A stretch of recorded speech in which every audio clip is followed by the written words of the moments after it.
involved, often of a juvenile nature. This is, of course, when a criminal and a victim will confer and talk about either why they did it, how they were affected with each other. It could be over a phone call. It could be over in person. It could be via a letter of confession and detail. That offers closure for the family, and that is why that's a thing. And the death penalty offers that same potential for closure. Now, the death penalty, no one's saying that criminals will suddenly stop their actions and reform themselves because now the death penalty exists again. No, it's the idea of setting a standard in public. I'd like you to contemplate why do we find certain things unacceptable, whereas in our natural course of humanity, at the very start, we didn't have these punishments placed on us by a state if we did such wrong. See, punishments set out a level of morality and kind of like a guide on what is the worst and what isn't as bad. And we need to set this standard that most heinous of crime is the worst. And one way to do it is by having this ultimate punishment, providing justice for those families. That is very much what's important. We need to set this standard among the general public, not so much try and deter criminals because now the death penalty exists. That's not the argument. Despite everything mentioned, there is still not enough evidence to say that there is no chance that an innocent person's life would be put on the death row. But let's tackle the argument at its core, right? And I think the main counter-argument to this is that we as a society want to hold the human dignity, want to hold a high moral ground. By intentionally and premeditately ending a person's life, the death penalty disregards the intrinsic worth and sanctity of human life, undermining the very foundation of moral values and fundamental rights that society should strive to uphold, right? And I want you to think about the wider impact of this.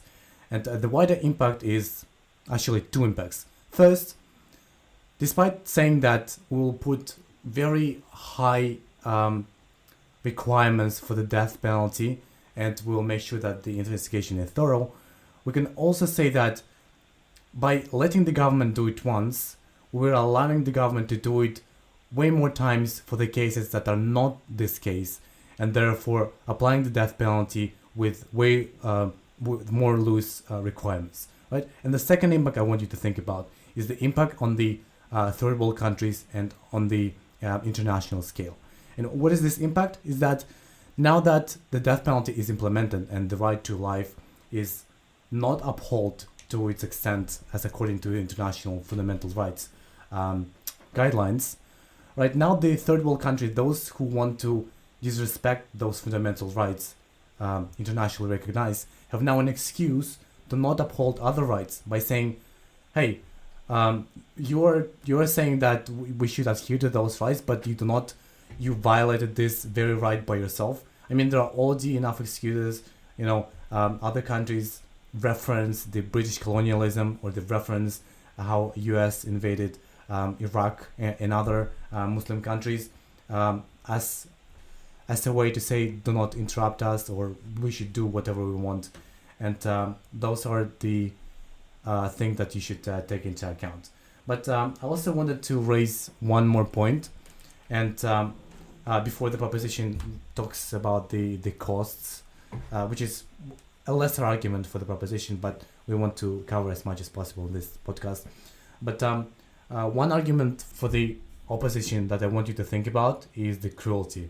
It's a very hard argument to prove, but one can say that the lethal injection that is made for the death penalty is extremely painful, and there are many things that can go wrong with this, and it violates the right for not being tortured. And what are the evidence or reasons as to why it could go wrong? Firstly, is there are already enough evidences and cases where the lethal injections went wrong, the administered drugs did not work as intended, and it resulted in visible distress, convulsions, and other sufferings before potential death. The second thing is the drug potency and administration. Many things can go wrong with this, and of course the state doesn't have enough funds, and what it is very likely to lead to is that the state will try to go for other drugs that are less expensive, that are not as effective, try to do some mixes, etc. Untested drug sources, and we have all the evidence of this in the US, and this is another reason as to why the death penalty could go wrong. Also, other things is anesthetic failure, which is administered before the lethal drugs to make sure that the person doesn't feel anything, but it doesn't always achieve the desired level of unconsciousness. And lastly, there could be inadequate training due to limited funds, which will increase the risk of this pain and suffering. Overall, if you look at the expert opinions, you will see that the death penalty is not as without suffering as it is proposed to be. Of course, this is a very hard argument to make, because the proposition will obviously say that all these people don't deserve not to suffer anyway, so they might as well inflict as much pain as possible. So you should try to think about this argument, and maybe you can come up with something better than I did in this podcast. So first of all, I want to break down what my co-host mentioned in regards to the efficacy of the lethal injection as a form of issuing the death penalty. First of all, a member of the proposition would of course say it doesn't matter as long as these people are dead. That's the main objective. These are the heinous criminals we want to see dead in the end. Of course, Al specifically mentioned as well the consequences, the side effects, and potential harmful execution of the lethal injection, as well as the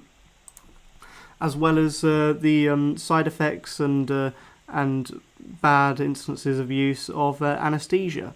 Of course, this is the case with on every single drug in existence.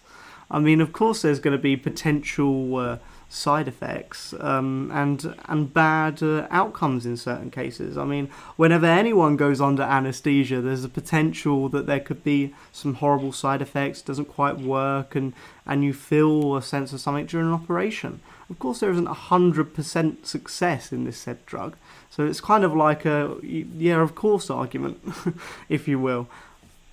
My co-host also mentioned about the idea of the government now using this for tiny crimes and a wary attitude towards the government having such power, and that is one of the better arguments for the opposition to bring to a debate like this. I mean, as a libertarian, and anyone is somewhat disturbed by the idea of increasing government power. But if that increase in government power supplies a greater opportunity for liberty and freedom for other people, normal, functional members of society, that's a net win. And there's also this other benefit to the death penalty.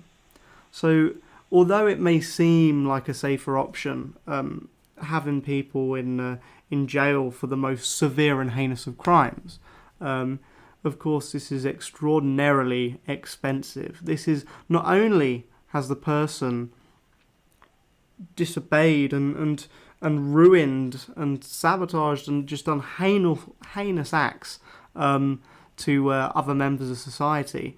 Now they're taking their hard-earned money, and it's a pure bad use of taxpayer funds to lock up these evil individuals instead of putting them to death and delivering the justice they very much deserve. It's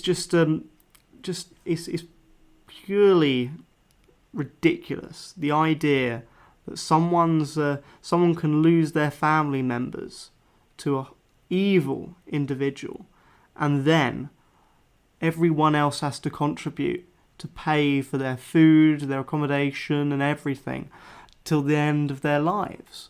That isn't just, and it's disturbing. It's far from right. There was also this mention about the effect on the value for human life.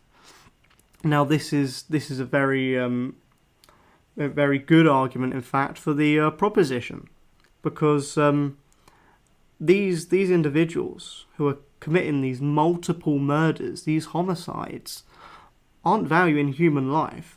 No, in fact, you could argue that certain lives are more valuable than others, assessed on their contribution to society and overall impact in the world and human development. That is how you could place value on life, yet still say, in a moral way, that not all lives are in fact of the same value to everyone else, because that's how free market economics works, of course. You place value based on demand, necessity, and so forth. Certain lives contribute more than others, and these people who commit such homicides place no value on these innocent people, and that is a devaluement of human life. In fact, letting these evil people live, despite their homicides, is placing even less value on those innocent victims that have been murdered by the hands of these homicidal maniacs.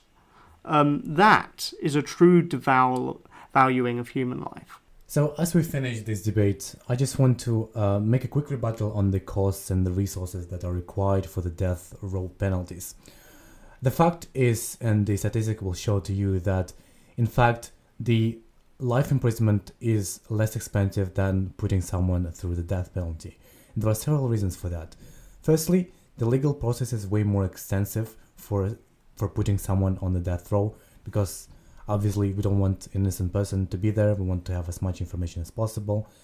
What the complexity includes the additional pre-trial procedures, specialized jury selection, lengthier trials, more extensive appeals, maybe even a high number of the appeals allowed, as well as the costs for legal representations for both prosecution and defense, expert witnesses and court proceedings.